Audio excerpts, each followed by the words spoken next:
बिस्मिल्लाहिर्रहमानिर्रहीम। अस्सलाम वालेकुम स्टूडेंट्स।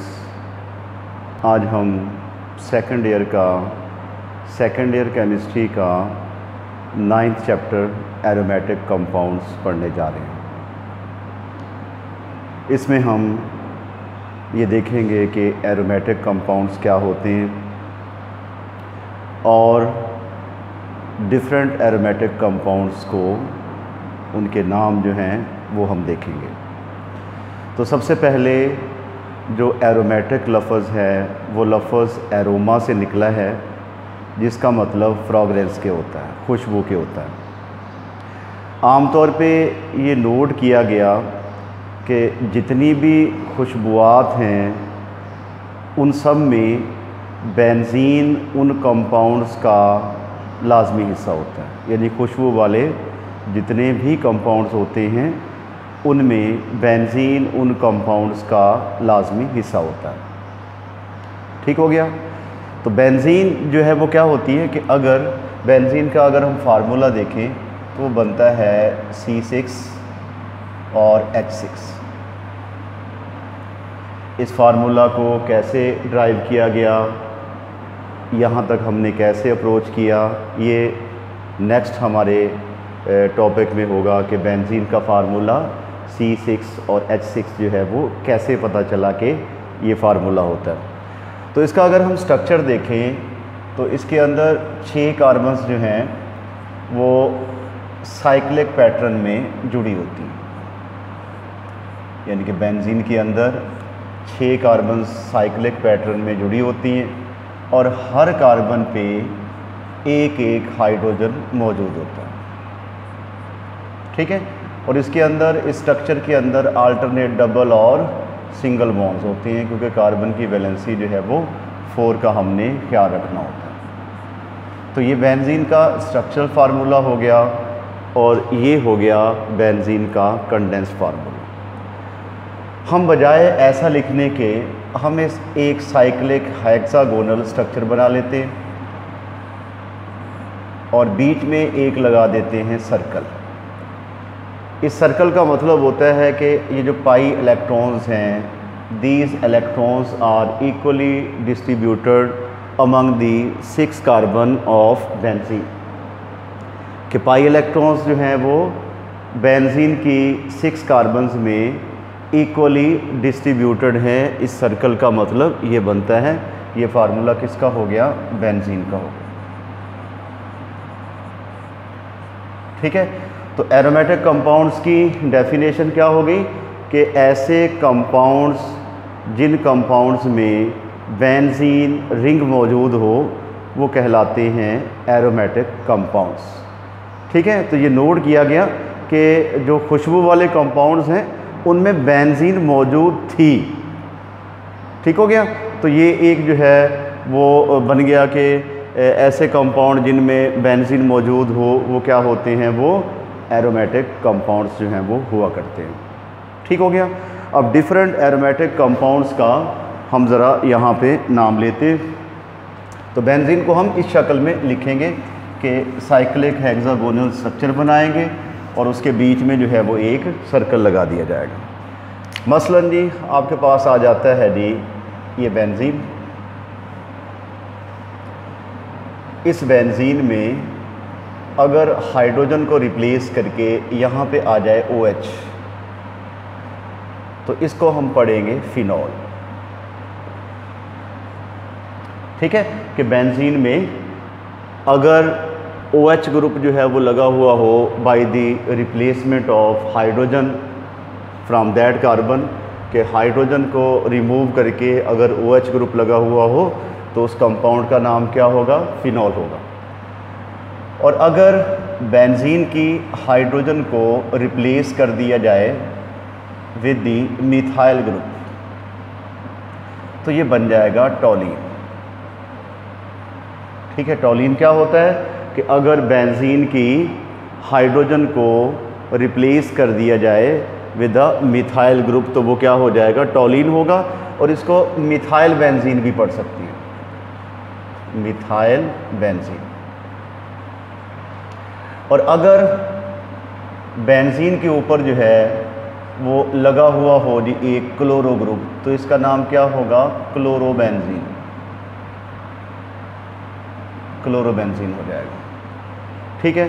और अगर बेंजीन के ऊपर जो है वो लगा हुआ हो एक नाइट्रो ग्रुप लगा हुआ हो NO2, यानी कि बेंजीन की हाइड्रोजन को रिप्लेस कर दिया हमने नाइट्रो ग्रुप के साथ, तो that compound is said to be a nitrobenzene. इसको हम नाइट्रोबेंजीन पढ़ेंगे, ठीक हो गया। अगर बेंजीन के ऊपर लगा हुआ हो कोई aldehyde group, C double bond O और H लगा हो, तो ये वाला जो ग्रुप है ये क्या होता है? ये एल्डिहाइड होता है, ठीक है। अगर एल्डिहाइड बेंजीन के ऊपर लगा हुआ हो तो इस कंपाउंड का नाम होगा बेंजल्डिहाइड।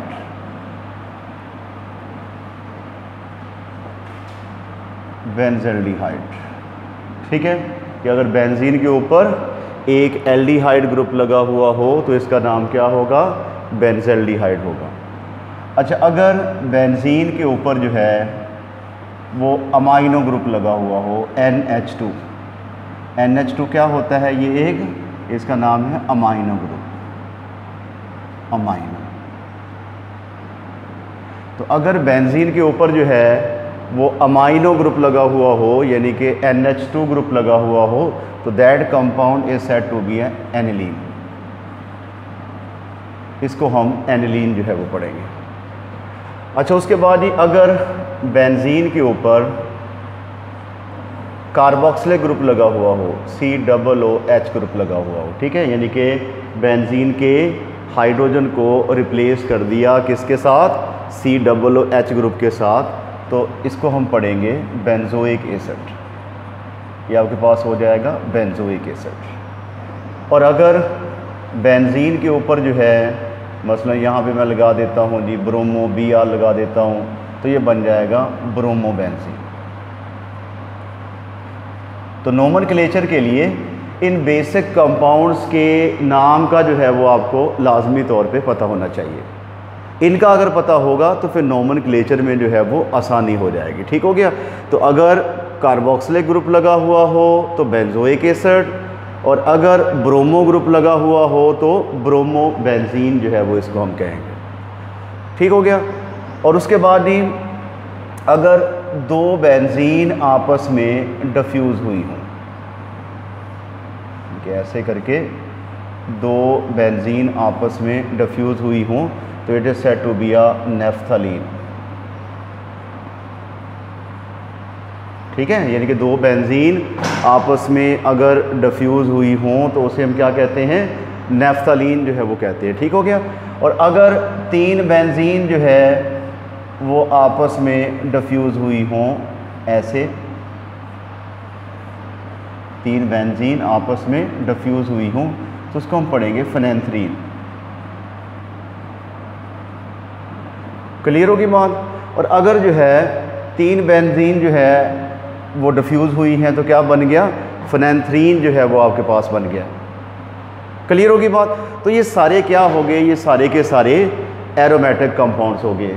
एरोमेटिक कंपाउंड्स क्या होते हैं? कि ऐसे कंपाउंड्स जिनमें बेंजीन उन कंपाउंड्स का लाजमी हिस्सा हो, उसे हम कहते हैं क्या? एरोमेटिक कंपाउंड्स जो है वो कहते हैं। बात को ज़रा आगे बढ़ाते हैं। अच्छा, अगर सूरत हाल ये हो भी कि बेंजीन में हम एक बॉन्ड की जो है वो कमी कर देते हैं, ठीक है, ये आपके पास बेंजीन है, इसको इस पैटर्न में भी बनाया जा सकता है। एक बॉन्ड की कमी कर दी तो इसको हम पढ़ेंगे क्या? फिनाइल। बेंजाइल नहीं इसको पढ़ेंगे, इसको हम पढ़ेंगे क्या? फिनाइल जो है वो पढ़ेंगे, ठीक है। अच्छा, अगर आपके पास एक और बेंजीन है, मैं उसमें भी एक बॉन्ड की जो है वो कमी करता हूँ, यहाँ पे बॉन्ड की कमी होगी, तो ये भी क्या हो जाएगा? फिनाइल हो जाएगा। अगर बीच में एक मिथाइल ग्रुप लगा दिया जाए तो इसे पढ़ेंगे हम बाईफिनाइल, मीथेन। यानी कि मीथेन है जिसके साथ जो है वो दो फिनाइल ग्रुप जो हैं वो लगे हुए हैं, इसलिए हम इसे क्या पढ़ेंगे, बाई फिनाइल मीथेन जो है वो इसको पढ़ेंगे। ठीक हो गया। अच्छा, उसके बाद नहीं, बेंजीन की 3 जो हैं वो पोजीशंस होती हैं। ये आपके पास बेंजीन है, इस बेंजीन की 3 पोजीशंस होंगी। एक ये वाली, इसे हम कहेंगे आर्दो, और एक ये वाली, इसे हम कहेंगे मेटा, और एक ये वाली, इसे हम कहेंगे पैरा। ठीक है, तो बेंजीन की जो है वो 3 पोजीशंस हुआ करती हैं, आर्दो, मेटा एंड पैरा। ये वाली पोजीशन आर्दो होगी, इधर से ये वाली क्या होगी, आर्दो हो जाएगी, और ये वाली क्या हो जाएगी, मेटा हो जाएगी। ठीक है, और ये वाली पैरा जो है वो होगी। क्लियर होगी कि बेंजीन की जो है वो 3 पोजीशंस हुआ करती हैं, आर्दो, मेटा एंड पैरा। जो पहली पोजीशन है ये वाली, ये आर्दो कहलाएगी, ये वाली मेटा होगी, और ये वाली पैरा। इधर के बिल्कुल सामने इसके ये मेटा, आर्दो के सामने ये वाली आर्दा, पैरा के सामने वाली वो जो है वो पैरा हो जाएगी। 3 ही पोजीशंस इसकी हुआ करती हैं, इसको आपने जहन में रखना है। अब देखिए कि अगर बेंजीन के ऊपर हमने पढ़ा कि एक मिथाइल ग्रुप लगा हुआ हो तो वो टॉलीन होती है, लेकिन अगर एक मिथाइल ग्रुप और लगा हुआ हो तो it is said to be a xylene. अब चूँकि दूसरा मिथाइल ग्रुप जो है वो लगा हुआ है आर्दो पोजीशन के ऊपर, आर्दो की अलामत ये वाली होती है, तो इसे हम पढ़ेंगे आर्दो ज़ाइलीन, आर्दो ज़ाइलीन। ठीक हो गया। अच्छा, अगर ऐसा हो जाए कि बेंजीन में मिथाइल ग्रुप एक तो यहाँ पे ही लगा हुआ है CH3 और एक यहाँ पे लगा हुआ है, ठीक है, मैंने आपको अभी बताया कि अगर 2 मिथाइल ग्रुप बेंजीन के ऊपर लगे हों तो वो ज़ाइलीन होती है, लेकिन दूसरा मिथाइल ग्रुप लगा हुआ है मेटा पोजीशन पे, it is said to be a metaxylene. जो M है, M stand for meta, metaxylene के इसका दूसरा मिथाइल ग्रुप जो है वो लगा हुआ है किसके ऊपर, मेटा पोजीशन के ऊपर लगा हुआ है, इसलिए हम इस कंपाउंड को पढ़ेंगे मेटाज़ाइलीन। इसी तरह अगर मिथाइल ग्रुप जो है वो लगा हुआ हो, एक यहाँ पे आ गया CH3 और एक यहाँ पे CH3 आ गया, अब ये पैरा पोजीशन पे आ गया है दूसरा मिथाइल ग्रुप, तो it is said to be a para, P लिखेंगे इसके लिए, पैराज़ाइलीन जो है इस कंपाउंड का नाम हो जाएगा। ठीक है, तो ये बेसिक कंपाउंड्स हैं जिनको नोमेनक्लेचर ऑफ अल्कीन के लिए आपको याद रखना पड़ेगा। ठीक है, अगर ये याद होंगे तो आगे बेंजीन का नोमेनक्लेचर जो है वो अच्छे तरीके से समझ में आ जाएगा।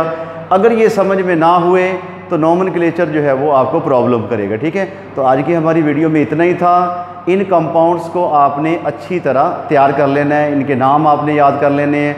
आपको पता हो कि अगर बेंजीन के ऊपर OH ग्रुप लगा हो तो वो फिनॉल होती है, अगर मिथाइल ग्रुप लगा हो तो वो टॉलीन होती है, और अगर बेंजीन के ऊपर जो है वो कार्बोक्सिलिक ग्रुप लगा हुआ हो तो वो बेंजोइक एसिड, और अगर बेंजीन के ऊपर एल्डिहाइड ग्रुप लगा हो तो वो बेंजल्डिहाइड होती है। ठीक है, एक और कंपाउंड कि आपके पास बेंजीन है, उसके ऊपर अगर सल्फोनिक ग्रुप लगा हुआ हो,